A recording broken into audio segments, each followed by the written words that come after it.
10 pasahero sugatan ng pumalya ang escalator sa bahagi ng MRT Taft Avenue Station. Humingi ng paumanhin ang pamunuan ng MRT at tiniyak na sasagutin ng gastusin sa pagpapagamot ng mga pasahero.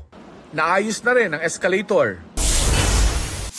Singil sa kuryente ng Meralco ngayong Marso, tataas ng 26 centavos per kilowatt hour. Katumbas ito ng 53 pesos sa dagdag sa bill ng mga kumukonsumo ng 200 kilowatt hours kada buwan. Ang dahilan, natapos na po yung isang beses na regulatory reset fee adjustment last month.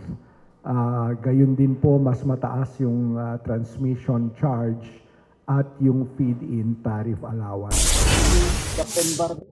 Malaking wildfire sa barangay Pundakit, San Antonio, Zambales. Naapula na.